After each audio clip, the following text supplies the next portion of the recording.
चीकू बंदर और गुलाब का फूल सुंदर वन में बहुत हरियाली थी।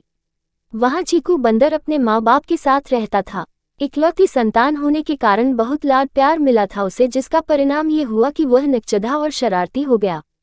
चीकू बंदर की शरारतें और शिकायतें।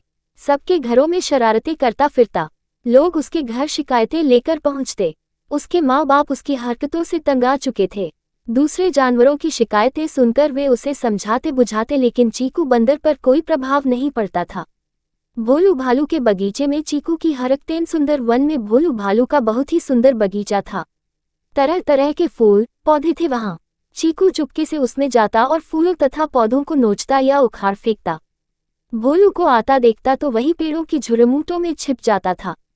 एक दिन की बात है, चीकू अमरूद के पेड़ पर चढ़कर अमरूद तोड़ रहा था कि तभी भोलू आ गया और उसे पकड़कर उसके पिताजी के पास ले गया।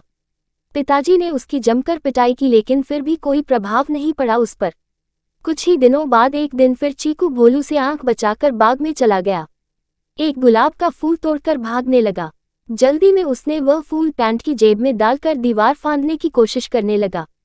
तभी उस बगीचे से किसी के रोने की आवाज़ उसे सुनाई दी। वह क्षण भर के लिए ठिठका, लेकिन फिर भोलू के डर से दीवार फांद गया।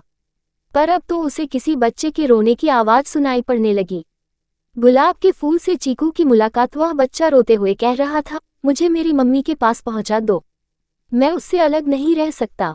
अब चीकू को समझ में आ गया था कि रोने की आवाज़ गुलाब के फूल की थी, जिसे वह बाग से तोड़ लाया था। चीकू ने पूछा, तुम क्यों रो रहे हो? तुम्हारा तो काम ही है लोगों के घरों की शोभा बढ़ाना आदि। तुम्हें मैं नहीं तोड़ता तो कोई और तोड़ ले जाता और अपने गुलदस्ते में लगाता। तब गुलाब के फूल ने कहा, ये सच है कि हमें तोड़ लिया जाता है, लेकिन अभी तो मैं बच्चा हूँ।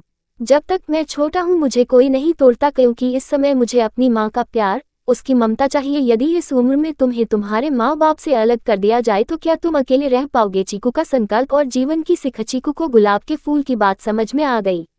उसे अपनी भूल का एहसास हुआ। उसने कहा, मुझे माफ़ करो भाई, मुझे नहीं मालूम था कि तुम लोगों में भी जान होती है, तुम भी हमारी तरह कोमल होते हो। चीकू उस फूल को गुलाब के पौधे के पास ले गया। उसे देखकर गुलाब के पौधे खुश हो गए, बोले, कभी किसी को तकलीफ नहीं पहुंचानी चाहिए। हमारे जीवन का उद्देश्य है दूसरे को सुख पहुंचाना। हम अपनी सुगंध से पूरे संसार को सुगंधित करते हैं। तुम्हें भी अपने कार्य से दूसरों को सुख पहुंचाना चाहिए। चीकू को अपनी भूल का एहसास हो गया। उसने वादा किया कि फिर कभी फूलों को नुकसान नहीं पहुंचाएगा।